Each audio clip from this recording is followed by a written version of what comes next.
இலங்கையின் முதற்தர சுற்றுலா தலம் ரீச்சாவின் மாபெரும் உணவு திருவிழா செப்டம்பர் மாதம் 5, 6 மற்றும் 7ஆம் தேதிகளில் இன்றைய டிக்கெட்டுகளை பெற்றுக் கொள்ளுங்கள்.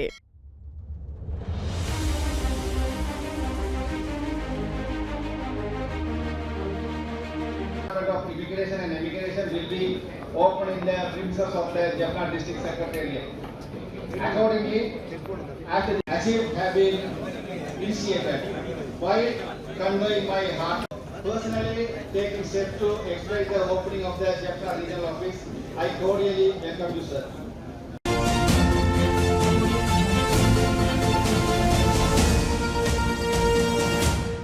குடிவரவு குடியகழ்வு திணைக்களம் யாழ்ப்பாணம் பிராந்திய அலுவலகம் என்று திறந்து வைக்கப்பட்டுள்ளது. யாழ்ப்பாணம் மாவட்ட செயலக வளாகத்தில் அமைக்கப்பட்டுள்ள இவ்வலுவலகம் ஜனாதிபதி அனுரகுமார திசாநாயக்க அவர்களால் இன்று திறந்து வைக்கப்பட்டுள்ளது. நிகழ்வில் பொதுமக்கள் பாதுகாப்பு மற்றும் பாராளுமன்ற அலுவலர்கள் அமைச்சர்கள் ஆனந்த் விஜயபால, கடற்தொழில் நீரியல் கடல் வளங்கள் அமைச்சர் ராமலிங்கம் சந்திரசேகர, வடக்கு மாகாண ஆளுநர் நாகலிங்கம் வேதநாயகம், பிரதி அமைச்சர்களான சுனில் வட்டகல, நாடாளுமன்ற உறுப்பினர்கள் மற்றும் CVK சிவஞானம் அமைச்சின் செயலாளர்கள், பிரதம செயலாளர் உள்ளிட்ட திணைக்கள தலைவர்கள் கலந்து கொண்டனர். குடிவரவு குடியகழ்வு கட்டுப்பாட்டாளர் நாயகம் சமிந்த பத்திராஜா, யாழ் மாவட்ட செயலாளர் மருதலிங்கம் பிரதீபன், பிரதி அமைச்சர்கள், யாழ்ப்பாண கிளிநொச்சி மாவட்ட நாடாளுமன்ற உறுப்பினர்கள், பொதுமக்கள், அரசு அதிகாரிகள் என பலரும் கலந்து கொண்டனர். தாய்மார்கள், தந்தைகள், சகோதர சகோதரிகள், அதே போன்று ஊடகவியலாளர்கள் அனைவருக்கும் எனது வணக்கத்தை தெரிவித்துக் கொண்டு விசேடமாக நான் நினைக்கின்றேன், இன்று எங்களுக்கு அதாவது யாழ்ப்பாணத்துக்கு ஒரு மிக மிக முக்கியமான நாள். ஏனென்றால் இன்றைக்கு 7 மாதங்களுக்கு முன்பு, சரியாக 7 மாதங்களுக்கு முன்பு இதே மண்டபத்தில் வைத்து எங்களுடைய ஜனாதிபதி அனுரகுமார திசாநாயக்க அவர்கள் அன்று இந்த மாவட்ட அபிவிருத்தி ஒருங்கிணைப்பு குழு கூட்டத்தில் கலந்து கொண்டு அதன் பொழுது அவர்கள் மிக தெளிவாக அன்று பார்வையிட்டார்கள், சொன்னார்கள், இது ஒரு கடவுச்சீட்டு அலுவலகத்தை நாங்கள் திறக்க வேண்டும், பாஸ்போர்ட் ஆஃபீஸ் ஒன்றை திறக்க வேண்டும், அதற்காக எங்களுக்கு இடங்கள் தேவை என்று சொல்லுகின்ற பொழுது இப்போது எங்களுடைய அரசாங்க அதிபராக இருக்கின்ற பிரதீபன் அவர்கள் இந்த இடத்தை காட்டினார்கள். காட்டியதன் பிறகு அன்றிலிருந்து ஆரம்பித்தது. அதனோடு விசேடமாக இந்த துறைக்கு அமைச்சராக இருக்கின்ற எங்களோட ஆனந்த விஜயபால் அவர்கள் மிகவும் சுறுசுறுப்பாகவும் கடுகதி வேகத்திலும் செயல்பட்டு அந்த செயற்பாட்டினுடைய பயன்பாடாக இன்றைக்கு எங்களால் இந்த பாஸ்போர்ட் அலுவலகத்தை திறப்பதற்கு முடியுமாக இருக்கு. அப்ப இந்த செயற்பாட்டுக்காக வேண்டி ஒத்துழைப்பு நல்கிய அனைவருக்கும் எங்களுடைய நன்றிகளை நாங்கள் தெரிவித்தார்கள். விசேடமாக கச்சேரியில் தொழிற்படுகின்ற அனைவரும், அதாவது இதில் பலரும் நான் நினைக்கின்றேன் கடந்த ஒரு 2 வாரங்களாக இரவு பகலாக இதற்காக உழைத்திருக்கின்றார்கள், செயற்பட்டிருக்கின்றார்கள். அதனை நானும் கூட நேரடியாக கண்டேன். அதனால் அவர்களுக்கு எங்களுடைய மனமார்ந்த நன்றிகளை தெரிவித்துக் கொள்கின்றோம். அதே போன்று எங்களுடைய ஆளுநர் இது தொடர்பாக எந்த நேரமும் இது தொடர்பாக தேடி பார்க்கின்ற அல்லது இதற்கான சரியான அறிவுறுத்தல்களை கூறுகின்ற ஒருவராகவே எங்களுக்கு இருந்திருக்கின்றார். அவருக்கும் எங்களுடைய நன்றிகளை நாங்கள் தெரிவித்துக் கொள்கின்றோம். விசேடமாக இன்றைக்கு எங்களுக்கு எல்லோருக்குமே தெரியும், இன்று எங்களுடைய ஜனாதிபதி அவர்கள் அனுரகுமார திசாநாயக்க அவர்கள் யாழ்ப்பாணத்துக்கு வருகை தந்ததனோடு இன்றைக்கு பல்வேறு முக்கியமான வேலைகளை நாங்கள் ஆரம்பித்திருக்கோம். அதாவது எங்களுடைய ஜனாதிபதியாக தெரிவு செய்யப்பட்டு 1 வருடங்கள் பூர்த்தியாகிறது இந்த செப்டம்பர் மாதம் 21ஆம் தேதிக்கு. அப்ப அந்த 1 வருட பூர்த்தியோடு நாங்கள் பார்க்கின்றோம், நாட்டில் ஒரு கடுகதி வேகத்தில் எங்களுடைய அனைத்து அபிவிருத்தி திட்டங்களின் வேலைகளின் செயற்பாடுகளை முன்னெடுக்க வேண்டும். அதையும் நாங்கள் எங்களுடைய அரசாங்கத்தோடு நாங்கள் பேசுகின்ற பொழுது, எங்களுடைய கட்சியை பேசுகின்ற பொழுது அதையும் கூட அவர்கள் குறிப்பிட்ட ஒன்றுதான் வேண்டும், அந்த வேலையும் நாங்கள் யாழ்ப்பாணத்தில் இருந்து ஆரம்பிக்கணும் என எங்களுடைய ஜனாதிபதி அவர்களே குறிப்பிட்டார்கள். அப்ப அந்த குறிப்பிட்டதுக்கு ஏற்ப இன்றைக்கு நாங்கள் அதனுடைய முதலாவது வேலையாக மயிலிட்டி துறைமுகத்தினுடைய 3ஆம் கட்ட வேலைகளை நாங்கள் பூர்த்தி செய்வதற்கான நடவடிக்கைகளை ஆரம்பித்தோம். அடுத்ததாக இந்த நிகழ்வு இங்கு இருக்கின்ற பாஸ்போர்ட், அதாவது இது நாள் வரைக்கும் இங்கு அதாவது யாழ்ப்பாணத்தில் இருக்கவில்லை, அதையும் பூர்த்தி செய்வதன் முகமாக இன்றைக்கு எங்களுடைய கடவுச்சீட்டு அலுவலகத்தை திறப்பதற்கு எங்களால் முடியுமாக இருந்திருக்கிறது. அதுவும் எங்களுடைய வெற்றியாக நாங்கள் கருதுகின்றோம். அதே போன்று எங்களுக்கு எல்லோருக்கும் தெரியும், அடுத்ததாக எங்களுடைய நூலகத்தில் இந்த நூலகம் என்பது வரலாற்று சிறப்பு வாய்ந்த ஒரு நூலகம். கடந்த 1981ஆம் ஆண்டு கொளுத்தப்பட்டது. 97,000 புத்தகங்கள் புசுக்கரிக்கப்பட்டது. அந்த அந்த அந்த அந்த அந்த அந்த துன்பத்திலிருந்து அந்த அந்த அந்த புண்ணிலிருந்து இன்னமும் கூட ஆறாத வடுக்களாகவே இருக்கின்றது. அப்ப அதன் பொழுது கடந்த முறை ஜனாதிபதி அவர்கள் தனது வரவு செலவு திட்ட முறையிலே குறிப்பிட்டார்கள். அதாவது இந்த நூலகத்தை அபிவிருத்தி செய்வதற்காக 100 மில்லியன் ரூபாய் ஒதுக்கி தருகின்றன என்று குறிப்பிட்டார்கள். அது இன்றைக்கு ஒதுக்கப்பட்டிருக்கின்றது. அதற்கான வேலை திட்டத்தை அடுத்ததாக நாங்கள் முன்னெடுக்கிறதுக்கு இருக்கின்றோம். அதன் பிறகு அதுக்கு அடுத்த கட்டமாக எங்களுக்கு எல்லோருக்கும் தெரியும், இன்றைக்கு கடந்த காலங்களிலும் எங்களுடைய ஜனாதிபதி அவர்கள் குறிப்பிட்டார்கள். அதாவது எங்களுக்கு இங்க இருக்கின்ற இளைஞர்களுக்கு, யுவதிகளுக்கு, விளையாட்டு வீரர்களுக்கு தாங்களுக்கே உரிய ஒரு விளையாட்டு திடல் இல்லை. அந்த விளையாட்டை கலந்து கொள்வதற்கான ஒரு முடியாத சூழல். அது மாத்திரமல்ல, இதனால் வரைக்கும் எங்களுடைய தமிழ் விளையாட்டு வீரர்கள் இன்றைக்கு புறந்தள்ளப்பட்டவர்களாக இருக்கின்றார்கள். அதனால் எங்களுடைய ஸ்போர்ட்ஸ் மினிஸ்டர் அவர்களும் கூட குறிப்பிட்டார்கள், இருக்கின்ற எல்லா விளையாட்டுகளையும் முன்னேற்றுவதற்கான நடவடிக்கைகள் எடுத்திருக்கின்றார். அது மாதிரி இண்டோர் ஸ்டேடியம் உண்டு, உலக விளையாட்டு அரங்கு, சர்வதேச தரத்திலான விளையாட்டு அரங்கம் ஒன்றையும் கூட நாங்கள் அமைப்பதற்கான ஏற்பாடுகளை செய்திருக்கின்றோம். அதே போன்று மண்டத்தீவில் சர்வதேச விளையாட்டு கிரிக்கெட் மைதானம் ஒன்றை ஆரம்பிப்பதற்கான ஆரம்ப கட்ட வேலைகளை இன்றைக்கு எங்களுடைய ஜனாதிபதி அவர்களுடைய கையால் நாங்கள் ஆரம்பிக்க இருக்கின்றோம். அது மாத்திரமல்ல, நாளை எடுத்துக்கொண்டால் கூட வட்டுவாக பாலத்தை புதிதாக நிர்மாணிப்பதற்கான அடிக்கல் நாட்டு விழா நாளைக்கு முல்லைத்தீவில் இடம்பெறுகின்றது. அது மாத்திரமல்ல, 16,000 ஏக்கரில் எங்களுடைய தெங்கு பயிற்சிகையை ஆரம்பிக்கின்ற தென்னை முக்கோண வேலை திட்டத்தில் நாங்கள் அடுத்த கட்ட நகர்வாக நாங்கள் முன்னெடுக்க இருக்கின்றோம். அந்த வகையில் இந்த 1ஆம் திகதியும் 2ஆம் திகதியும் யாழ்ப்பாணத்திலும் அதே போன்று கிளிநொச்சி, முல்லைத்தீவிலும் தனது நாட்களை, தனது செயற்பாடுகளை முன்னெடுக்கிறதுக்காக அவர்கள் தந்திருக்கின்ற ஜனாதிபதி அவர்களுக்கு, எங்களுடைய தோழர் அவர்களுக்கு, எங்களுடைய பக்கம் இருந்து, எனது பக்கம் இருந்து நாங்களும் கூட நன்றியை செலுத்த வேண்டியவர்களாக இருக்கின்றோம். அந்த வகையில் அன்பார்ந்த இங்கு அமர்ந்திருக்கின்ற, வருகை தந்திருக்கின்ற அனைவருடன் நாங்கள் கேட்டுக்கொள்வது வேறு எதுவுமல்ல.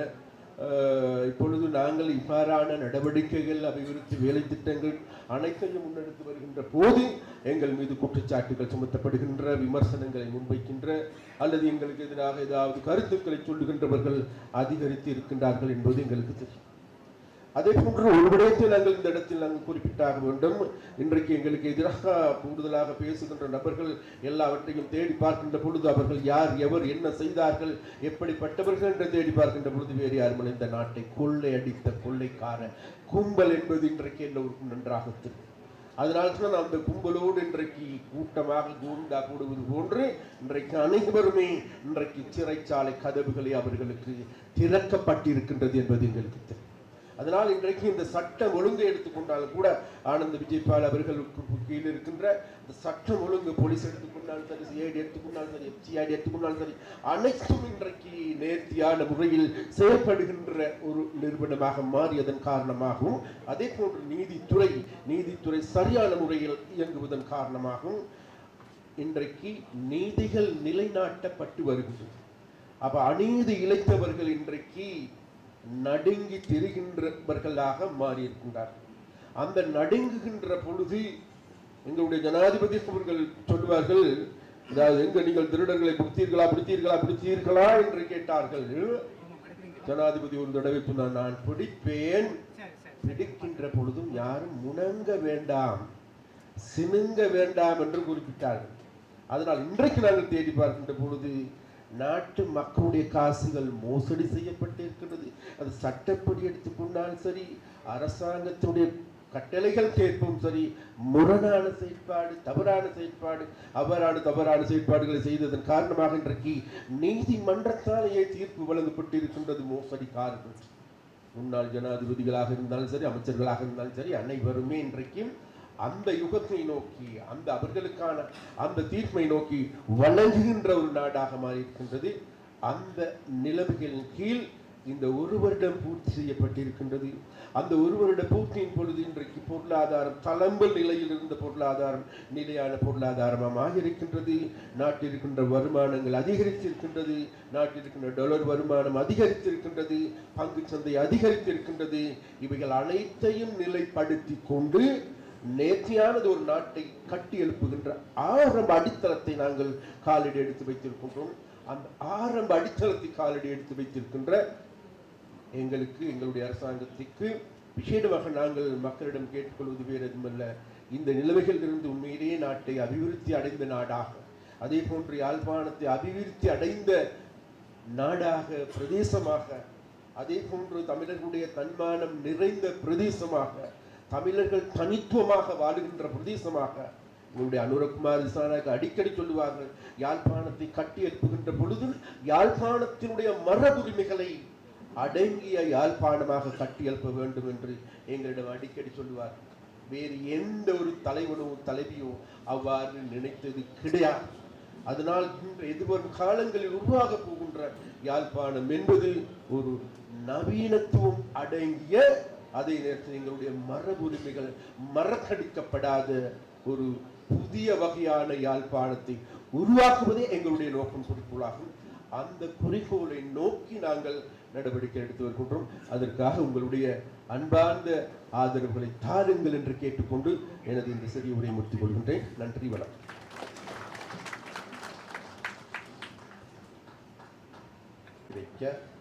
ආගමන ගෙවන කාර්යාලයේ විවෘත කිරීමේ මෙම අවස්ථාවට ප්‍රධාන ආරාධිතයා වශයෙන් සම්බන්ධ වී සිටින ගරු ජනාධිපති අනුර කුමාර දිසානායක මහත්මයාගේ අවසර, ඒ වගේම දීවර කටයුතු ඇමති රාමලිංගම් චන්ද්‍රසේකරම්, ඒ වගේම අපගේ නියෝජ්‍ය අමාත්‍යවරු, ආණ්ඩුකාරතුමා, ඒ වගේම යාපන දිස්ත්‍රික් පාර්ලිමේන්තු මන්ත්‍රීවරු, සමාවෙන්න අපේ ගරුතර නායක ස්වාමීන් වහන්සේගේ අවසර, ඒ වගේම හින්දු කතෝලික පූජකතුමනි, ඉස්ලාම් මෞලවිතුමනි, මන්දගේ අවසර, විශේෂයෙන් උතුරු පළාතේ පාර්ලිමේන්තු මන්ත්‍රීවරුනි, විශේෂයෙන් ආගමන වන පාලක ජෙනරාල්තුමා ඇතුළු මෙම අවස්ථාවට සම්බන්ධ වෙන නිලධාරී මහත්ම මහත්මීන් සහ සහෝදර ජනතාවගේ අවසර. நிகழ்வுக்கு வருகை தந்துள்ள அதிமேதக ஜனாதிபதி அவர்கள் மற்றும் அரசு அதிகாரிகள், பொதுமக்கள், மதகுருமார்கள் அனைவருக்கும் எனது இந்நேர வந்தனத்தை தெரிவித்துக் கொள்கின்றேன். විශේෂයෙන් අද යාපනයේ දිස්ත්‍රික්කයට වගේම උතුරු පළාතට සුවිශේෂී දිනයක්. இன்றைய நாள் இந்த வடமாகாண யாழ்ப்பாண மாவட்டத்துக்கு மட்டுமல்ல, வடமாகாணத்துக்கும் ஒரு விசேட தினம். ගරු ජනාධිපතිතුමා මීට මාස 7කට පෙර මේ දිස්ත්‍රික්කයේම දිස්ත්‍රික් සංවර්ධන කමිටුවට රැස්වීමට සම්බන්ධ වෙලා ඔබතුමාලාට පොරොන්දුවක් ලබා දුන්නා උතුරු පළාත වෙනුවෙන් යාපනයේ දිස්ත්‍රික්කයේ ආගමන විගණන කාර්යාලයක් ස්ථාපිත කරනවා කියලා. ඒ කටයුත්ත තමයි අද සම්පූර්ණ වුණේ. பல மாதங்களுக்கு முன்பு அதிமேதக ஜனாதிபதி அவர்கள் இந்த மாவட்ட ஒருங்கிணைப்பு குழு கூட்டத்திலே கலந்து கொண்டு இந்த யாழ் மாவட்டத்திற்கு ஒரு குடிவரவு குடியல்வு கிளை ஒன்றை திறப்பேன் என்று வாக்குறுதி அளித்தார். அதனை இன்றைய நாள் நிறைவேற்றியுள்ளார். මේ ආගමන විගමන කාර්යාලය පමණක් නෙවෙයි උතුරු පළාතට වවුනියාවෙත් මෙවැනි කාර්යාලයක් ස්ථාපිත වෙලා තියෙනවා. இந்த வட மாகாணத்திலே இந்த யாழ்ப்பாணத்து குடிவரவு குடியல்வு அலுவலகம் மட்டுமல்ல, வவுனியாவிலும் ஒரு காரியாலயம் திறக்கப்பட்டது.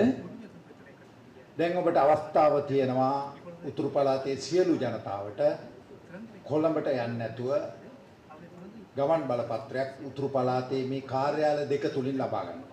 இப்பொழுது உங்களுக்கு வடமாநிலத்துள்ள மக்கள் உங்களுடைய கடவுச்சீட்டுகளை கொழும்புக்கு செல்லாமல் வடமாகாணத்திலேயே உங்களுக்கு 2 அலுவலகங்களிலே பெற்றுக்கொள்ள முடியும். ඒ අවශ්‍යතාවය සැපිරෙන ආකාරයට යාපනයේ දිස්ත්‍රික්කයේ කාර්යාලයේ දෛනික ගමන් බලපත්‍ර සංඛ්‍යාව නිකුත් කරන්න අපි අවශ්‍ය උපදෙස් දීලා තියෙනවා අපේ ආගමන විගණන පාලකවරයාට. அந்த அலுவலை வெற்றிகரமாக செய்யக்கூடிய ஆலோசனை நாங்கள் இந்த குடிவரவு குடி அலுவலகத்திற்கு வழங்கியுள்ளோம்.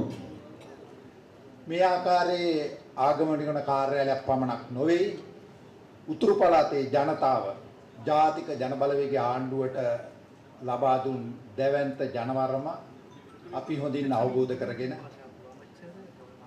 ඔබගේ ප්‍රශ්න පිළිබඳ හොඳ අවධානයකින් හොඳ අධ්‍යයනයකින් ඒ ප්‍රශ්න එකින් එක විසඳීම තමයි අපේ අරමුණ. இந்த அலுவல்கள் மட்டுமல்ல, எங்களுடைய இந்த அரசாங்கம் உங்களுடைய பிரச்சனைகளை புரிந்து கொண்டு அவதானித்து அனைத்து அலுவல்களையும் செய்வதற்கு நாங்கள் கவனம் செலுத்த உள்ளோம். විශේෂයෙන් ජනාධිපතිතුමා ඔබතුමාලගේ ප්‍රශ්න කෙරෙහි විශේෂ අවධානය යොමු කරලා තියෙන ආණ්ඩුව හැටියට ஒரு அரசாங்கம் என்ற வகையில் ஜனாதிபதி அவர்கள் உங்களுடைய பிரச்சனையிட்டு விசேட கவனம் செலுத்தி வருகின்றார். ඔබ දශක කීපයක් මුහුණ දුන් කටුක අත්දැකීම් පිළිබඳ හොඳ අවබෝධයකින් ඔබ මුහුණ දෙන ප්‍රශ්න පිළිබඳ හොඳ අවබෝධයකින් අධ්‍යයනයකින් යුතුව මේ රජයේ කටයුතු කරමින් ඉන්නවා. நீங்கள் இந்த 3 தசாப்தங்களாக முன்னெடுத்த யுத்தம் மற்றும் பிரச்சனைகளை நல்ல ஆய்வோடு இந்த அரசாங்கம் கருமமாற்றுகின்றது. උතුරු පළාතේ ජනයා මුහුණ දෙන විශේෂ ගැටලු අපි හොඳින් අවබෝධ කරගෙන ඉන්නවා. வடபகுதி மக்கள் முன்னெடுக்கின்ற விசேடமான பிரச்சனைகளை நாங்கள் நன்கு அறிந்து வைத்துக் கொண்டுள்ளோம். යුද්ධය නිසා ඇති වූ ප්‍රශ්න රාශියක් වගේම ඉඩම් ගැටලු පිළිබඳ ප්‍රශ්නත් පිළිබඳවත් අපේ අවධානය යොමු වෙලා තියෙනවා. யுத்தத்தில் ஏற்பட்ட பிரச்சனைகள் மட்டுமல்ல, காணி பிரச்சனைகளையும் நாங்கள் நன்கு அறிந்துள்ளோம். ඒ වගේම අපි රටක් හැටියට උතුර වේවා දකුණ වේවා නැගෙනහිර වේවා බටහිර වේවා මේ සියලු ජනයා මුහුණ දෙන ගැටලු විසඳීම අපේ අරමුණ. வடக்கோ தெற்கோ மேற்கோ கிழக்கோ அனைத்து பிரதேசங்களில் உள்ள மக்களும் முன்னெடுக்கின்ற பிரச்சனைகளை தீர்ப்பது எங்களுடைய நோக்கமாகும். දකුණට විශේෂත්වයක් උතුරට වෙනස් තත්ත්වයක් අපි කිසිදාක කරන්නේ නැහැ. தெற்குக்கு ஒரு மாதிரி வடக்குக்கு ஒரு மாதிரி மாற்றான் தாய் மனப்பான்மையோடு நாங்கள் செய்வது இல்லை. සිංහල වේවා දෙමළ වේවා මුස්ලිම් වේවා අපි ඒ කිසිවෙකුටත් වෙනස් කොට සලකන්න සූදානමක් නැහැ. சிங்களமோ தமிழோ முஸ்லிமோ யாருக்குமே நாங்கள் மாற்றாந்த மனப்பான்மை செய்வது இல்லை. සියල දෙමළ මුස්ලිම් සියලු දෙනා ශ්‍රී ලාංකිකයන් හැට සලකමින් ඔවුන්ගේ ගැටලු විසඳීම තමයි ජාතික ජනබලවේගයේ අරමුණ. அனைத்து மக்களையும் இளைஞர்கள் என்ற தலைப்பிலேயே நாங்கள் அவர்கள் பிரச்சனைகளை தீர்ப்பது எங்களுடைய இந்த அரசாங்கத்தின் நோக்கமாகும். සියලු දෙනා සමතත්වයේ සලකලා කටයුතු කරන්න ජාතික ජනබලවේග ආණ්ඩුව සූදානම්. இந்த அரசாங்கம் அனைவரையும் சமமாக மதித்து நடத்த ஆயத்தமாக உள்ளது. එහෙනම් අපි විශේෂයෙන් රටක් හැටියට ප්‍රධාන වශයෙන්ම දුප්පත්කම නැත්නම් ග්‍රාමීය දුප්පත්භාවය මුදවා ගැනීමේ වැඩසටහන ක්‍රියාත්මක කරනවා. நாடென்ற வகையிலே நாங்கள் கிராமிய வறுமை ஒழிப்பு திட்டத்தை நாங்கள் நடைமுறைப்படுத்தி வருகின்றோம். ඒ යටතේ උතුරු පළාතේ විශේෂයෙන් මුලතිව් කිල්ලුච්ච වගේ මන්නාරම් වගේ දිස්ත්‍රික්කවල විශාල වශයෙන් ඉන්න ග්‍රාමීය දුප්පත් ජනතාවගේ ප්‍රශ්න වලට විසඳුම් දෙන්න අපි කටයුතු කරමින් ඉන්නවා. கிளை முல்லை மன்னார் மாவட்டங்களில் உள்ள வறுமையான மக்களுக்கு அந்த வறுமை ஒழிப்பதற்கான விசேட திட்டங்களை நாங்கள் அமல்படுத்தி வருகின்றோம். ඒ වගේම නීති ආධිපත්‍ය උතුර වේවා දකුණ වේවා නැගෙනහිර වේවා බටහිර වේවා සියලු දෙනාට සමානව ක්‍රියාත්මක කරන්න අපි කටයුතු කරමින් තියෙනවා. அதேபோன்று நாடு முழுவதிலுமே சட்டத்தை சமனாக நாங்கள் அமலாக்குவதற்கான ஏற்பாடுகளை செய்து வருகின்றோம். ඒක තමයි උතුරේ දකුණේ ජනතාවගේ ජනවරමේ හරය. எங்களுக்கு வடக்கு தெற்கு மக்கள் தந்த அந்த ஆதரவின் ஒரு வரம்தான் இது. ඒ වගේම මම විශේෂ භාර ඇමතිවරයා හැටියට විශේෂයෙන් මහජන ආරක්ෂාව ගැන උතුරේ ආරක්ෂාව ගැන උතුරේ ජනතාවගේ ආරක්ෂාව ගැන විශේෂ අවධානය යොමු කරලා තියෙනවා. விடிய பொறுப்பு அலுவலர் என்ற வகையில் பொதுமக்கள் பாதுகாப்பு அமைச்சர் என்ற வகையில் வடக்கு மக்களின் பாதுகாப்புக்கு நான் விசேஷ கவனம் செலுத்தி வருகின்றேன். විශේෂයෙන් මම අද උදෑසනත් නියෝජ්‍ය පොලිස්පතිවරයාට සාකච්ඡා කරා. උතුරු පළාතේ විශේෂයෙන් මත්ද්‍රව්‍ය උවදුර පිළිබඳ ගැටලුවක් තියෙනවා. එය පාලනය කරන්න නැත්නම් මර්ධනය කරලා රටේ විශේෂයෙන් උතුරු පළාතේ ජනතාවට හොඳ යහපත් ජීවන වටපිටාවක් ලබා දීම ඒ අරමුණ වෙනුවෙන් අපි කටයුතු කරනවා. நான் பிரதி போலீஸ் மா அதிபரோடும் கலந்துரையாடினேன். வடக்கிலே போதை வசு ஒரு பெரும் பிரச்சனையாக உள்ளது. அதை கட்டுப்படுத்துவதற்கு ஏற்பாடுகளை செய்யுமாறு நான் அவருக்கு அறிவுறுத்தினேன். විශේෂයෙන් ජනාධිපතිතුමා තවත් උත්සවස්ථා රාශියකට සම්බන්ධ වෙන්න තියෙන නිසා මගේ කතාව මා දීර්ඝ කරන්න බලාපොරොත්තු වෙන්නේ නැහැ. ஜனாதிபதி அவர்கள் இன்னும் பல விழாக்களில் பங்கு பெற்ற வேண்டியிருப்பதால் என்னுடைய உரையை நான் சுருக்கிக் கொள்கின்றேன்.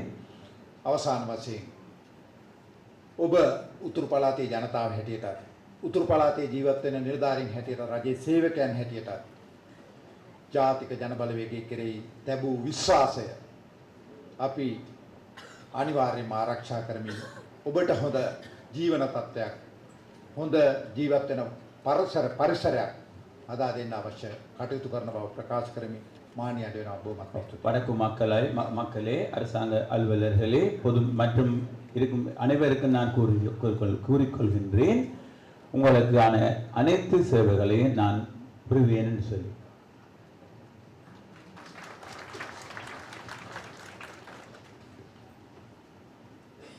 While conveying our sincere thankfulness to Honorable Ananda Vijayapala, Minister of Public Security and Parliamentary Affairs, who is the in charge of the Department of Immigration and Immigration, for personally taking steps to expedite the opening of the Jaffna Regional Office.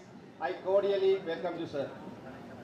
அந்த வகையிலே இன்றைய இந்த வரவு குடியகல்வு திணைக்களத்தினுடைய யாழ்ப்பாண மாவட்ட பிராந்திய அலுவலக திறப்பு விழாவிற்கு வருகை தந்திருக்கின்ற கடற்றொழில் நீரியல் மற்றும் கடல் வளங்கள் அமைச்சர் கௌரவ ராமலிங்கம் சந்திரசேகர் அவர்களை அன்போடு வரவேற்றுக் கொண்டு இந்த செயற்பாடுகளை மேற்கொள்வதிலே அவர் தன்னுடைய காத்திரமான பங்களிப்பை எங்களுக்கு வழங்கியிருந்தார். அந்த வகையிலே யாழ்ப்பாண மாவட்ட மக்கள் சார்பிலே அவருக்கு என்னுடைய வாழ்த்துக்களை இந்த சந்தர்ப்பத்திலே தெரிவித்துக் கொள்கின்றேன். அதேவேளை வடக்கு மாகாணத்தினுடைய கௌரவ ஆளுநர் கௌரவ நாகலிங்கம் வேதநாயன் அவர்கள் இந்த நிகழ்விலே கலந்து கொள்வதற்கு என்னுடைய வரவேற்பை தெரிவித்துக் கொள்வதோடு பொதுமக்கள் பாதுகாப்பு மற்றும் பாராளுமன்ற அலுவல்கள் அமைச்சின் பிரதி அமைச்சர் கௌரவ சுனில் வட்டக்கலை அவர்களையும் அன்போடு வரவேற்றுக் கொள்கின்றோம். கூட்டுறவு அபிவிருத்தி பிரதி அமைச்சர் கௌரவ உபாலி சமரசிங்க மற்றும் யாழ்ப்பாண மாவட்டத்தினுடைய யாழ்ப்பாணம் கிளிநொச்சி தேர்தல் மாவட்டங்களுடைய பாராளுமன்ற உறுப்பினர்கள், வவுனியா மாவட்ட பாராளுமன்ற உறுப்பினர்கள் அனைவரையும் அன்போடு வரவேற்றுக் கொண்டு வடக்கு மாகாண சபையினுடைய அவைத்தலைவர் மற்றும் மாகாண சபையினுடைய செயலாளர்கள், திணைக்கள தலைவர்கள், பிரதேச செயலாளர்கள் மற்றும் மாவட்ட செயலக உத்தியோகத்தர்களையும் வரவேற்றுக் கொள்கின்றோம். அதேவேளை இன்றைய இந்த நிகழ்விலே குடிவரவு குடியளவு திணைக்களத்தினுடைய கட்டுப்பாட்டாளர் நாயகம் சமிந்த பத்ராஜா உட்பட அத்திணைக்களத்தினுடைய உத்தியோகத்தர்களையும் வரவேற்றுக் கொண்டு முப்படையினர் மற்றும் போலீஸ் அதிகாரிகள் ஆகியோரையும் இந்த சந்தர்ப்பத்திலே வரவேற்றுக் கொண்டு மாவட்ட செயலகத்தினுடைய கட்டடத்தினுடைய 60வது ஆண்டு நிறைவை முன்னிட்டு முத்திரை வெளியீட்டிற்காக வருகை தந்திருக்கின்ற பிரதி தபால் அதிபர் உட்பட தபால் திணைக்களத்தினுடைய உத்தியோகத்தர்களையும் வரவேற்றுக் கொண்டு இன்றைய இந்த குடிவரவு குடியளவு திணைக்களத்தினுடைய யாழ்ப்பாண மாவட்ட பிராந்திய அலுவலகமானது எங்களுடைய யாழ்ப்பாண மாவட்டத்திற்கு மட்டுமல்ல வடக்கு மாகாணத்திற்கே இந்த கடவுச்சீட்டை வழங்கக்கூடிய ஏற்பாட்டை மேற்கொண்டிருக்கின்ற மாண்புமிகு ஜனாதிபதி அவர்களுக்கும் என்னுடைய வாழ்த்துக்களை இந்த சந்தர்ப்பத்தில் தெரிவித்து இந்த நிகழ்விலே பொதுமக்கள் அனைவரும் உட்பட இந்த நிகழ்விலே கலந்து கொண்டிருக்கின்ற உங்கள் அனைவரையும் வரவேற்று மாவட்டத்தினுடைய அரசாங்க அதிபர் என்ற ரீதியிலே எங்களுடைய மாவட்ட மக்களுக்கு உண்மையிலே ஒரு வரப்பிரசாதமாக அமைந்திருக்கின்றது. அந்த வரப்பிரசாதத்தை ஏற்படுத்தி தந்த ஜனாதிபதி மற்றும் கௌரவ அமைச்சர்களுக்கு என்னுடைய வாழ்த்துக்களையும் கூறி விடைபெறுகின்றேன். நன்றி.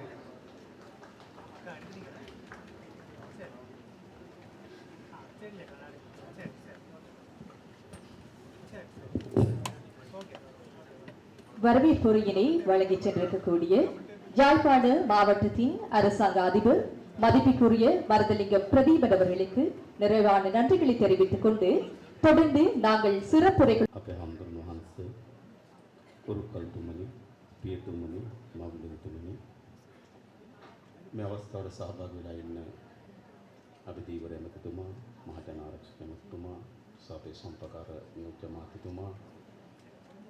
මහජන ආරක්ෂාව පිළිබඳව නියෝජ්‍ය මාත්‍යතුමා, අපේ මන්ත්‍රීවරුන්, පොලිසිය, ත්‍රිවිධ හමුදාව සහ රජ නිලධාරීන් ඔබ සියලු දෙනා මේ විදිහට පොඩ්ඩක් හමු වෙලා කතා බහ කරන්න ලැබීම බොහොම සතුටක් දෙන දෙයක්. இங்கு வருகை தந்திருக்கும் அனைத்து மத தலைவர்களே, அதே போன்று அமைச்சர்கள், பிரதி அமைச்சர்கள், பாராளுமன்ற உறுப்பினர்கள், பாதுகாப்பு தரப்பு அதிகாரிகள் உள்ளிட்ட அனைத்து இங்கு வருகை தந்திருக்கும் அதிதிகள், உங்கள் அனைவருக்குமே அன்பார்ந்த வணக்கங்கள். අද අපි යාපනයේ දිස්ත්‍රික්කයේ දිසාපති කාර්යාලයේ පාස්පෝට් නිකුත් කිරීම සඳහා අවශ්‍ය වන පහසුකම් ඇති කරනු ලැබුවා. இன்றைய தினத்திலே இந்த வடமாகாண மக்களுக்கு பயன்படுத்தக்கூடிய வகையிலே கடவுச்சீட்டுகளை பெற்றுக்கொள்ளும் அலுவலகத்தை நாங்கள் இன்று திறந்து வைத்தோம். ඒ සංකේතාත්මකව පාස්පෝට් නිකුත් කිරීමක් වුවත් අපේ අරමුණ ඊට වඩා විශාල අරමුණක් සහිතව තමයි මේ කාර්යයට අපි මැදිහත් වෙන්නේ. ஒரு அடையாளமாக இன்று கடவுச்சீட்டுகளை விநியோகித்தாலும் இதைவிட ஒரு பரந்தளவிலான ஒரு நோக்கத்துடன் தான் நாங்கள் இந்த அலுவலகத்தை திறந்து வைத்திருக்கின்றோம். අපේ මුළු පරිපාලන ව්‍යුහයම සකස් වෙලා තිබෙන්නේ කොළඹ කේන්ද්‍ර කරගෙන. எமது அனைத்து இந்த நிர்வாகத்துறையில் கட்டமைப்புகள் மையமாக இருப்பது கொழும்பை கேந்திரமாகத்தான். බොහෝ කාර්යයන් සඳහා ඈත පළාත් තුළ ජීවත් වෙන ජනතාව කොළඹට යා යුතුව තිබෙනවා. பல்வேறு நடவடிக்கைகளை பூர்த்தி செய்து கொள்வதற்காக மக்கள் கொழும்புக்கு செல்ல வேண்டி இருந்தது. අපේ ආණ්ඩුවේ අරමුණ මේ පරිපාලනය ඈත පිටිසර ගම්මාන දක්වාම විමධ්‍යගත කරන කිරීම තමයි අපේ ප්‍රතිපත්තිය. எமது அரசாங்கத்தின் முக்கிய நோக்கம் இந்த கிராமிய வாழ் மக்களுடைய அந்த தேவைகளை பூர்த்தி செய்யும் அந்த வகையிலே இந்த நிர்வாகத்துறையை கீழ் மட்டத்திற்கே கிராம மட்டத்திற்கே நிர்வாகத்தை பரவலாக்கல் செய்வதாகும். රජය විසින් කරගත යුතු කාර්යයන් තමන්ට ඉතාම සමීපව කර ගැනීම සඳහා පාස්වල් සකස් කළ යුතුව තිබෙනවා. அரசாங்கத்தினால் பெற்றுக்கொள்ள வேண்டிய சேவைகளை செய்து கொள்வதற்காக அதற்கான வசதிகளை செய்து கொடுக்க வேண்டிய தேவை இருக்கின்றது. ඒ අනුව ඔබට කොළඹ ගිහිල්ලා පාස්පෝර්ට් එකක් හදාගන්න තිබුණ එක අද යාපනයේ ජීවත් වෙන ඔබට ඔබේ නගරයේදී පාස්පෝර්ට් එක හදාගන්න පුළුවන්. அதாவது கொழும்புக்கு சென்று ஒரு கடவுச்சீட்டை பெற்றுக்கொள்ள இருந்த அந்த சந்தர்ப்பத்தை நாங்கள் இன்று யாழ்ப்பாணத்தில் இருந்தே பெற்றுக்கொள்ளக்கூடிய வசதியினை இன்று ஏற்படுத்தி தந்திருக்கின்றோம். ඒ වගේම ඉස්සර ජනාධිපති අරමුදලින් යම් මුදලක් ලබා ගැනීම සඳහා කොළඹ ගිහිල්ලා ලිපිගොනු බාර දිය යුතුව තිබුණා. අපි ඒක වෙනස් කරලා තිබෙනවා. அதே போன்று இப்போ ஜனாதிபதி நிதியத்தினால் ஏதாவது உதவியை பெற்றுக்கொள்ள வேண்டுமாக இருந்தால் கடந்த காலங்களில் நீங்கள் கொழும்புக்கு செல்ல வேண்டும். அது அவ்வாறு இல்லாமல் இன்று பிரதேச செயலக மட்டத்திலேயே பெற்றுக்கொள்ளக்கூடிய வாய்ப்பினை நாங்கள் செய்து தந்திருக்கின்றோம். නිසා තැපැල් ඔබගේ ප්‍රාදේශීය ලේකම් කාර්යාලයෙන් ඔබට දැන් ජනාධිපති අරමුදල සඳහා අරමුදලින් යම් ප්‍රතිලාභයක් ලබා ගත හැකි නම් යුතුයනම් ඒක ඔබගේ ප්‍රාදේශීය ලේකම් කාර්යාලයට ඉල්ලුම් පත්‍රයක් ලබා දීලා කරගන්න පුළුවන්. உங்களுக்கு ஏதாவது தேவைகள் செய்து கொள்ள வேண்டுமானால் இந்த ஜனாதிபதி நிதியத்தினேலே இன்று பிரதேச செயலகத்திற்கு சென்று அந்த உதவியை பெற்றுக்கொள்ள வாய்ப்பை ஏற்படுத்தி இருக்கின்றோம். අපි බලාපොරොත්තු වෙනවා ලබන අවුරුද්ද වෙනකොට ජනතාව විසින් රජයට කළ යුතු ගනුදෙනු ජනතාව රජයත් එක්ක කරන ගනුදෙනු සියල්ල මුදුකාංග පද්ධතියෙන් හරහා කරන්න ඔබගේ දුරකථනයෙන් කිරීම සඳහා පාස්කම් සකස් කිරීමේ අරමුණ ඇතුව අපි වැඩ කරමින් ඉන්නවා. நாங்கள் எதிர்பார்க்கின்றோம் அடுத்த வருடத்திலே அரசாங்கத்துடன் நீங்கள் தொடர்பு கொள்ள வேண்டிய செய்து கொள்ள வேண்டிய அனைத்து வசதிகளையும் கணினிமயப்படுத்தி டிஜிட்டல் மயமாக்கி உங்களது கையடக்க தொலைபேசியினூடாகவே செய்து கொள்ளக்கூடிய அந்த வசதிகளை செய்து கொடுப்பதற்கு நாங்கள் எதிர்பார்க்கின்றோம். ඔබට දඩයක් ගෙවන්න පුළුවන් දුරකථනයේ உங்களுக்கு ஏதாவது தெண்ட பணம் செலுத்த வேண்டுமாக இருந்தால் அதை தொலைபேசியின் மூலம் செய்து கொள்ளலாம். ඔබට ලයිට් බිල වතුර බිල ගෙවන්න පුළුවන් තත්ත්වයක් අපි ඇති කරනවා. உங்களுக்கு மின் கட்டணம் தண்ணீர் கட்டணம் போன்றவற்றை தொலைபேசியினூடாக செய்து கொள்ளக்கூடிய வசதி ஏற்படுத்துவோம்.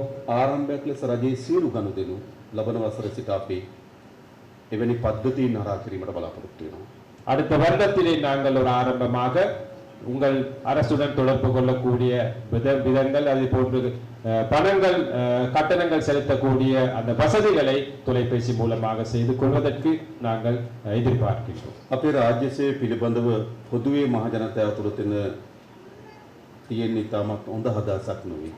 எமது அரச நிர்வாகத்துறை எடுத்துக்கொண்டால் மக்கள் மத்தியிலே இருப்பது ஒரு சிறப்பான கருத்து அல்ல. අකාර්යක්ෂම රාජ්‍ය සේවය ஒரு செயல் அற்ற ஒரு நிர்வாகத்துறை ජනතාව යමක් කරගන්නා වූ රස්තියාදු වෙන රාජ්‍ය සේවයක් පිළිබඳ මතයක් තිබෙනවා. மக்கள் ஏதாவது அரச துறையிலே செய்து கொள்ள வந்தால் அதை சரிவர செய்து கொள்ள முடியாது என்ற ஒரு கருத்து இருக்கின்றது மக்கள் மத்தியிலே. ඒක ටිකක් ඇත්තකුත් තියෙනවා. அதில் ஒரு உண்மையும் இல்லாமல் இல்லை. එනිසා අපි මොකද්ද කරන්න ඕන? ஆகவே நாங்கள் என்ன செய்ய வேண்டும்? ඔබට වැටුප් සහ අනිකුත් පහසුකම් සියල්ල ලබා දෙලා තිබෙන්නේ ජනතාවගේ බදු මුදල් වලින්. உங்களுக்கு அந்த சம்பள கொடுப்பனவுகள் ஏனைய கொடுப்பனவுகள் அனைத்துமே மக்களுடைய வரிப்பணத்தினால் தான். එනම් ඔබගේ කාර්යභාරය වෙන්නවන කුමක්ද? ஆகவே உங்களது செயற்பாடு என்னவாக இருக்க வேண்டும்? පෙරලා ජනතාවට ඒ වෙනුවෙන් සේවය ලබා දිය යුතුයි. மூல மக்களுக்கு அந்த சேவையை பெற்றுக் கொடுக்க வேண்டும். හැබැයි විශාල අකාර්යක්ෂමතාවයක් අපේ රාජ්‍ය සේවය පුරා පැතිරලා තිබෙනවා. ஆனால் மிகப்பெரிய ஒரு செயற்திறனற்ற நிலை ஒன்று இந்த அரச நிர்வாகத்துறையிலே காணப்படுகின்றது. අපේ ආණ්ඩුවේ ප්‍රමුඛතම කාර්යය තමයි ඩිජිටල් කරණය. நமது அரசாங்கத்தின் முதன்மையான காரியம்தான் டிஜிட்டல் மயமாக்கல் அல்லது எண்ணி மயப்படுத்தலாகும். රාජ්‍ය සේවය ශක්තිමත් කිරීම. அரச துறையை பலப்படுத்த வேண்டும். විශේෂයෙන්ම මතකයි මම හිතන යාපනයේ අපේ දිස්ත්‍රික් DDC එක දිස්ත්‍රික් සංවර්ධන කමිටුව පැවැත්වුණා මේ ස්ථානයේදී. எனக்கு ஞாபகம் இருக்கின்றது இந்த இடத்திலேயே எமது மாவட்ட அபிவிருத்தி குழு கூட்டம் இடம்பெற்றது. ජනවාරි 30 ஜனவரி 31ஆம் தேதி. එදා මම ඔබට කිව්වා අයවැලේ කෙනෙක් ටිකක් දැනෙන වැටුප් වැඩිවීමක් කරනවා කියලා. அன்று நான் கூறினேன் இந்த அரச துறைக்கு ஏற்றுக்கொள்ளக்கூடிய வகையிலே பெரிய ஒரு சம்பள உயர்வு ஏற்படுத்துவேன் என்று. අපි අප්‍රේල් මාසේ මූලික වැටුප් වැඩිවීමක සිදු කරා. நாங்கள் ஏப்ரல் மாதம் அந்த ஆரம்ப சம்பள உயர்வை ඊළඟ ජනවාරි මාසේ යලි වැටුප් වැඩිවීම ඉතුරු කොටස ලබා දෙන්න අපි බලාපොරොත්තු වෙනවා. எதிர்வரும் ஜனவரி மாதத்திலே அடுத்த வருடம் ஜனவரி மாதத்திலே அடுத்த கட்ட சம்பள உயர்வு செய்கின்றோம். අපි රාජ්‍ය සේවය දිරලා තියෙන්නේ. எமது அரசு துறை எடுத்துக்கொண்டால் ஒரு நல்ல ஒரு கருத்து இல்லை அதற்கு. බොහෝ වාහන අවුරුදු 15 20 පැරණි වාහන. பெரிய எங்களோட வாகனங்கள் எடுத்துக்கொண்டால் பழைய வாகனங்கள் இருக்கின்றது 20-30 வருட பழைய வாகனங்கள். ඒ වගේ රාජ්‍ය සේවකයන්ට වැඩ කරන්න බෑ. அதை பயன்படுத்தி அரசு துறைக்கு சேவையாற்ற முடியாது. ඒ නිසා අපේක්ෂා කරන අපි කැබ් රථ 2000ක් මේ වසර තුල ආනයනය කරන්න. ஆகவே நாங்கள் எதிர்பார்க்கின்றோம் அடுத்த வருடம் 2000 கැබ් ரக வாகனங்களை இறக்குமதி செய்வதற்கு. අපි සෑම අමාත්‍යංශම උපදෙස් දුන්නා. அனைத்து அமைச்சர்களுக்கு அமைச்சரவைக்கு நாங்கள் ஆலோசனை வழங்கினோம். ඔබේ කම්පියුටර් කැඩිලා නම් உங்களது கணனிகள் திருத்த வேண்டுமாக இருந்தால் සිස්ටම් තියෙන්නේ පරණ ඒවා නම් அந்த சிஸ்டம்கள் எடுத்துக்கொண்டால் பழைய சிஸ்டம்கள் இருக்குமானால் ඒ ඔක්කොම අලුත් කරන්න.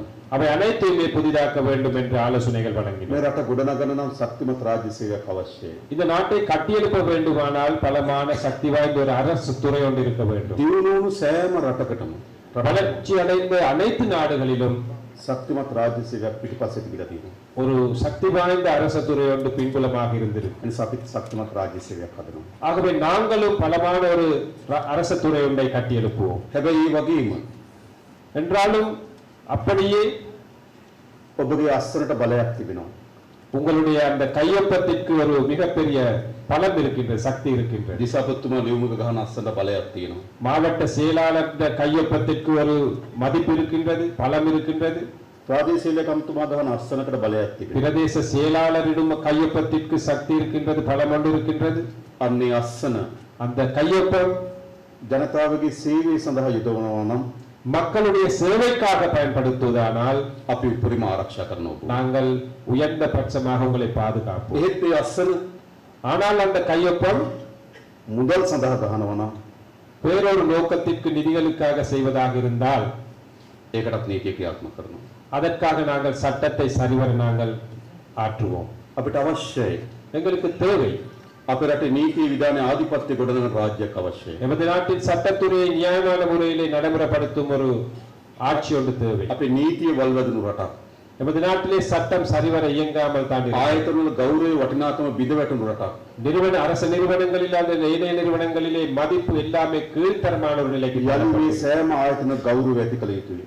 மீண்டும் இந்த அனைத்து நிறுவனங்களையும் அந்த மதிப்பை கூட்ட வேண்டும். අපේ පොලිස් දෙපාර්තමේන්තුව, எமது போலீஸ் திணைக்களத்திலே පොලිස් නිලධාරි මහත්මයා போலீஸில் அதிகாரிகள் ඉතාමත් ගෞරවාන්විත රැකියාවක්. மிகவும் கௌரவமான ஒரு தொழில் அது. හැබැයි පුරවැසියන් තුල තිබෙන මතය ඒ තරම් හොඳ මතයක් නෙවෙයි. ஆனால் மக்கள் மத்தியில் இருக்கும் கருத்து அவ்வளவு நல்லவான கருத்து ඒ அல்ல. නිසා පොලිසිය මහත්මයාට, ஆகவே அந்த போலீஸ் அதிகாரிக்கு, පොලිස් දෙපාර්තමේන්තුවට போலீஸ் திணைக்களத்திற்கு යලි ගෞරවය ගෙනත් දෙන්න ඕන. மீண்டும் அந்த கௌரவத்தை மதிப்பை கொண்டு வர ඒ வேண்டும். වගේම තමයි ගාම්සේක මහත්තයා ගැන කල්පනා කරන්නේ. அதே போன்றுதான் கிராம சேவை உத்தியோகத்தர் ගෞරවනීය රැකියාවක්. அதுவும் ஒரு கௌரவமான தொழில். හැබැයි පුරවැසියන් තුල තියෙන යහපත් මනස අදහසක් නෙවෙයි. ஆனால் மக்கள் மத்தியில் இருப்பது ஒரு கௌரவமான மதிப்பு ඒ அல்ல. නිසා ගෞරවය ඇති කළ යුතුයි. ஆகவே அந்த கௌரவத்தை ஏற்படுத்த வேண்டும். ඒ නිසා මොකද්ද කරන්න ඕන? ஆகவே என்ன செய்ய வேண்டும்? එම ආයතනයන්ට அந்த நிறுவனங்களுக்கு පහසුකම් දෙන්න, வசதிகளை செய்து கொடுக்க මේ வேண்டும். මොහොතට අනුව වැටුප් වැඩිවීමක් කරලා දෙන්න, அந்த இந்த நேரத்துக்கு ஏற்ப சம்பள உயர்வுகளை பெற்றுக் கொடுக்க, තාක්ෂණය ඇතුළු කරලා දෙන්න,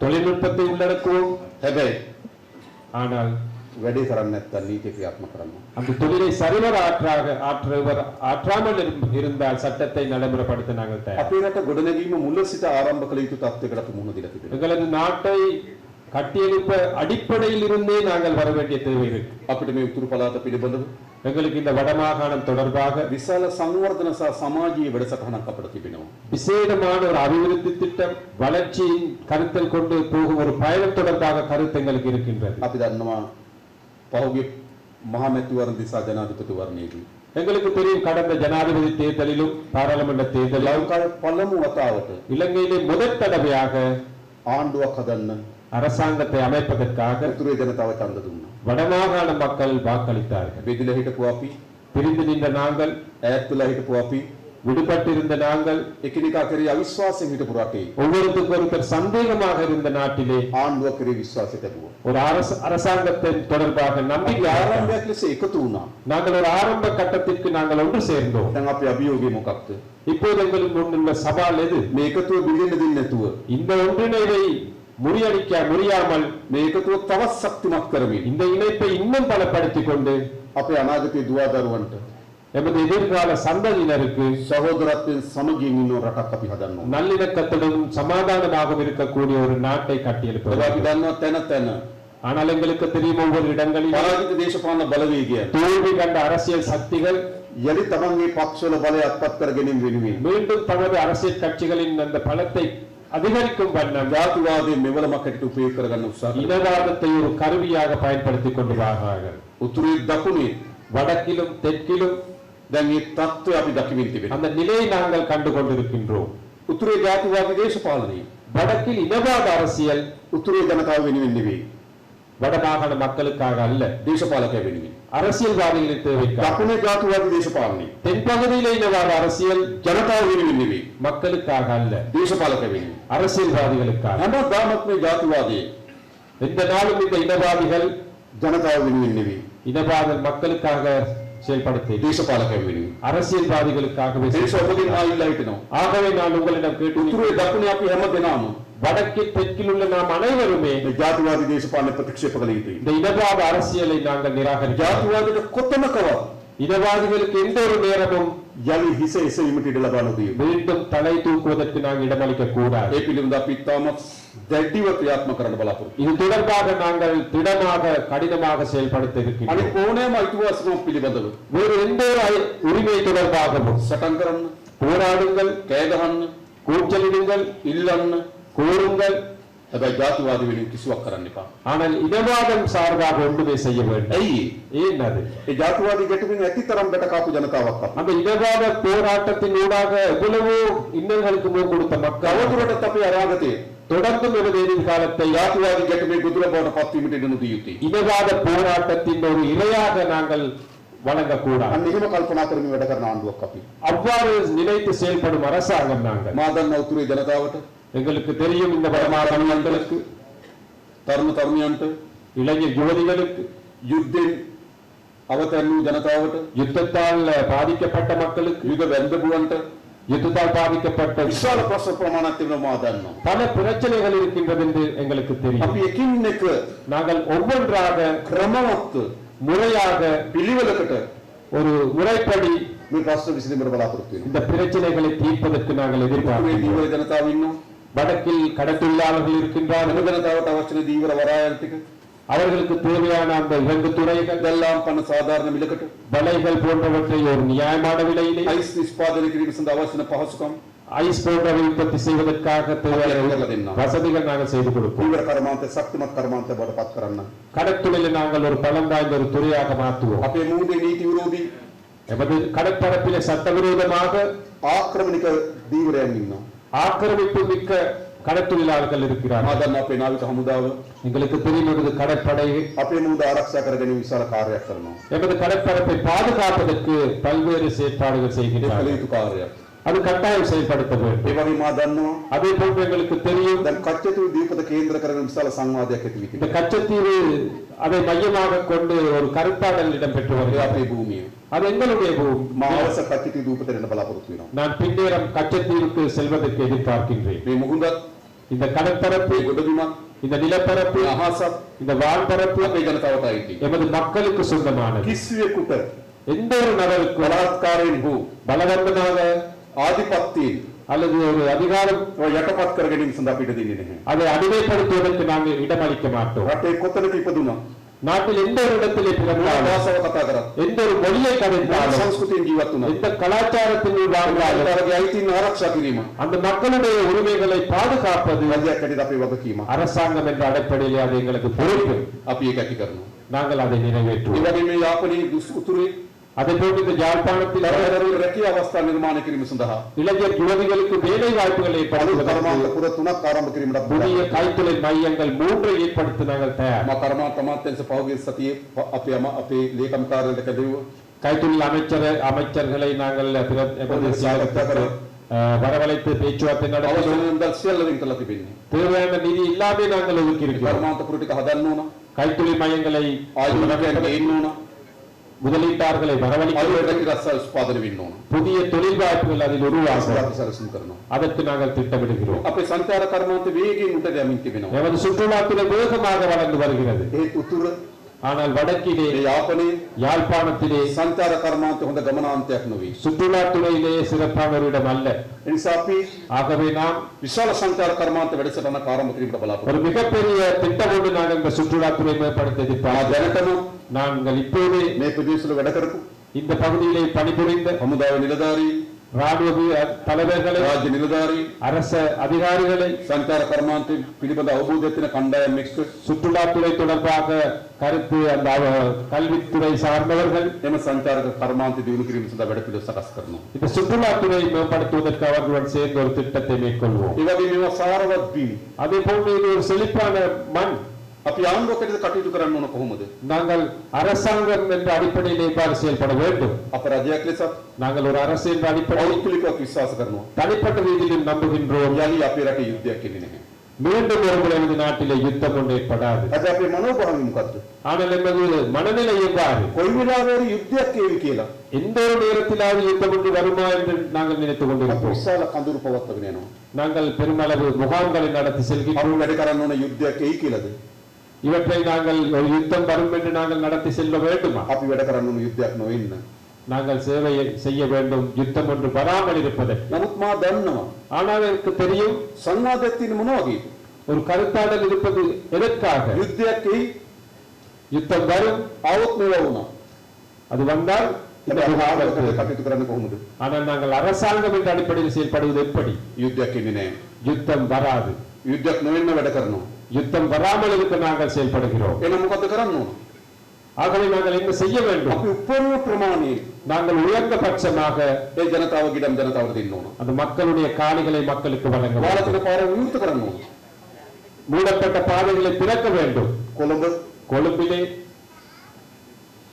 අගමැති නිලනිවස ගාව පාර විවෘත කරන්න පුළුවන් නම් பிரதமரின் அந்த அலுவலகத்தின் முன்னாக பாதை திறக்க முடியுமானால், ජනාධිපති මන්දිරේ තාප්පයයින පාර විවෘත කරන්න පුළුවන් නම් ஜனாதிபதி மாளிகைக்கு அருகில் அந்த மதிலோரத்திலே பாதை திறக்க උතුරේ முடியுமானால், වහලින් අපි කටයුතු කරනවා නම් வடக்கில் பாதைகள் மூடப்பட்ட ඒකෙන් වෙන්න මානසිකත්වය මොකක්ද? செயற்படுவதனால் அதில் காட்டுவது என்ன? අපට ඔබ තාමත් සැකයි. எங்களுக்கு உங்களை இன்னும் சந்தேகமாக ඒක இருக்கிறது. තමයි ඒකෙන් පෙන්වන සංඥාව. அதுதான் இதனூடாக காட்டும் சமிஞ்சை. හැබැයි අපේ රජයේ ජනතාවට දෙන්න ඕන සංඥාව මොකක්ද?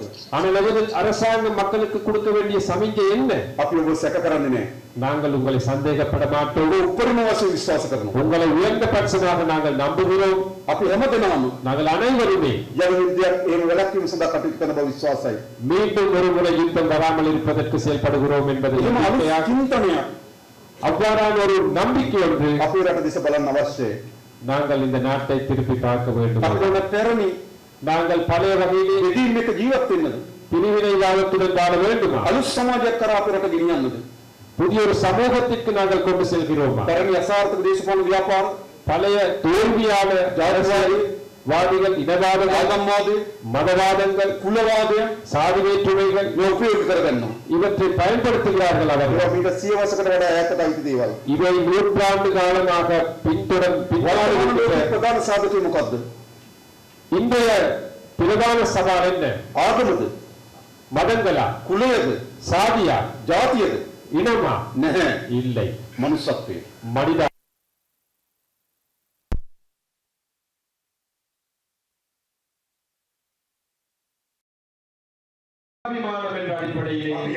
උඩින් அவற்றை அடிபணிய வைக்கிறோம். මනුස්සත්වය තමයි උඩින් තිබෙන්නේ. மனிதாபிமானம் தான் மேலே අපි உயர்ந்திருக்கிறது. ඉපදෙන්නේ කොහෙද? நாங்கள் பிறந்தது எங்கே? කතා කරන භාෂාව කුමක්ද? கதைக்கு மொழி என்ன? අදාළ ආගම කුමක්ද? தமிழும் மதம் என்ன? අපේ සංස්කෘතිය කුමක්ද? எமது கலாச்சாரம் என்ன? මේ දෙකකින් තොරව பிரிவினைக்கு இல்லாமல் මනුස්සත්වය උඩින් තිබුණු රාජ්‍යයක් අපි නිර්මාණය කරනවා. மனிதாபிமான முதன்மையான ஒரு ஆட்சி முறை உருவாக்க வேண்டும். ඒක තමයි ලෝකයේ වර්තමාන ශ්‍රී ලංකාවේ අනාගතේ. அதுதான் உலகத்திலும் இன்றைய இலங்கையிலும் எதிர்காலமாக அமையும். ඉවිලිය වැඩ කරනවා. நாங்கள் அதற்காக செயல்படுகிறோம். ඒක තමයි අපේ අපේක්ෂාව. அதுதான் எமது எதிர்பார்ப்பு. මා දන්නවා සමහර බිම් ආරණුට සමහර පරණ ඇට සැකිලි මතුවේ. எங்களுக்கு தெரியும் சில இடங்களிலே தோண்டும் போது பழைய எலும்பு கூடுகள் විශාල ආගමික තුරුවිලා කෙම්මනි ප්‍රදේශයේ තිබී තිබෙන මිනිවලක් කියලා. பெரிய ஒரு கருத்தாடல் அல்லது கருத்துக்கள் சமூகத்திலே இருக்கின்ற இந்த செம்மணி புதை අපි குழிகள் තාමත් විවෘතව විමර්ශනය සිදු කරනවා. நாங்கள் வெளிப்படையான தன்மையான ஒரு ஆராய்ச்சி அதற்காக செயல்படுத்துகிறோம். හැබැයි විමර්ශනයේ අපේක්ෂාව කොහොමද? ஆனால் அந்த ஆராய்ச்சியின் எதிர்பார்ப்பு என்ன?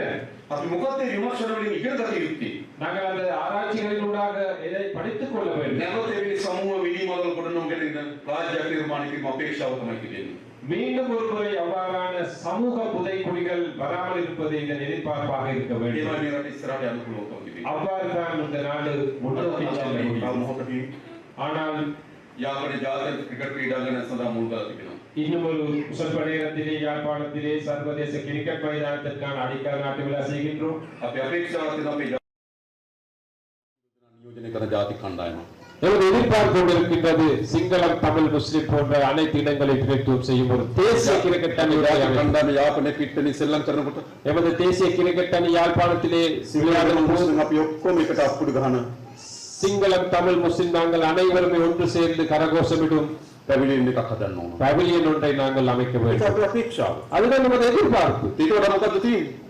அதை விட என்ன வேண்டும்? ඊට වඩා හොඳ දේ මොකක්ද? இதை விட முக்கியமான நன்மையான விடயம் எது? මේ තමයි අපේ රට මේ වෙලාව අවශ්‍ය දේ. இதுதான் நமது நாட்டுக்கு මේක තමයි මේ වෙලාවේ අපේ රට අවශ්‍ය හොඳම දේ. அத்தியாவசியமான சிறப்பான விடயம் இதுதான். ඒ සඳහා අපි මහන්සි වෙනවා. அதற்காக நாங்கள் පාඩවිසි නිලධාරී, போலீஸ் அதிகாரிகள், හමුදා නිලධාරී, ராணுவ அதிகாரிகள், දේශපාලන අධිකාරී, அரசியல் தலைமைத்துவம், අපේ ආයුධ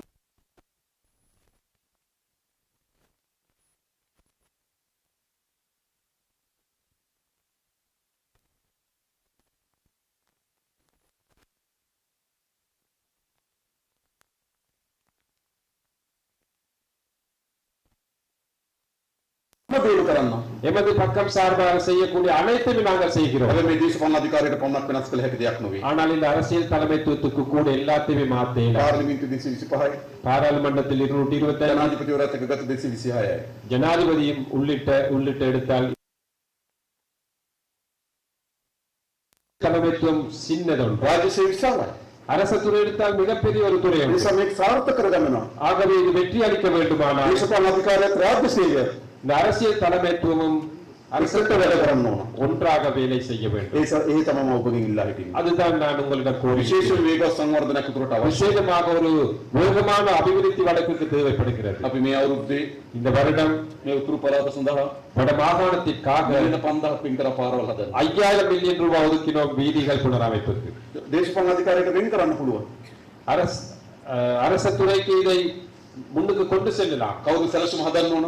யார் திட்டமிட வேண்டும், කවුද ටෙන්ඩරේ දෙන්න ඕන? யார் டெண்டரை வழங்க வேண்டும், කවුද නිෂ්පරිදි වැඩේ කරනවද කියලා බලන්න ඕන. யார் இதை மேற்பார்வை செய்ய வேண்டும்? ඔබ நீங்கள். දේශපාලන අධිකාරියට පමණක් මේ කරන්න බෑ. அரசியல் தலைமைத்துக்கு மட்டும் இதை செய்ய මේ வேண்டும். කරන්න නම් රාජ්‍ය සේවය විශාල මැදිහත් වීමක් අවශ්‍යයි. இது செய்ய வேண்டுமாக இருந்தால் அரசு துறை பெரிய ஒரு පාර්ලිමේන්තුවේ பங்களிப்பு ඊට செய்யும். යුගය අවසන් කරමු. பழைய முறைகளை நாங்கள் துடைத்தெறிவோம். අපි හැමදෙනාටම වගකීමක් තියෙනවා. நாங்கள் அனைவருக்குமே ஒரு பொறுப்பு இருக்கின்றது. අප හැමදෙනාම යුතුයකමකට බැඳිලා ඉන්නවා. நாங்கள் அனைவருமே ஒரு பொறுப்புக்கு අපි அடிபணிந்திருக்கின்றோம். හැමදෙනාම අපේ දරුවන්ට මේට වඩා හොඳ අනාගතයක් ප්‍රාර්ථනා කරනවා. நாங்கள் அனைவருமே இதைவிட மிகப்பெரிய ஒரு எதிர்காலத்தை අනේ பள்ளியில் නවමාලින් අපි වැඩ කරන්න පටන් ගමු. அந்த குறிக்கோளுக்காக செயல்படுவோம். එවැනි සිළු දෙනාට එකතු වෙන්න කියලා ආරාධනා කරමින් அதற்காக நாங்கள் ஒன்று சேருவோம் என்று கூறிக்கொண்டு වෙනවා. நான் எனது உரையை முடித்துக் கொள்கிறேன். නන්දි වණක්කම්. நன்றி, வணக்கம்.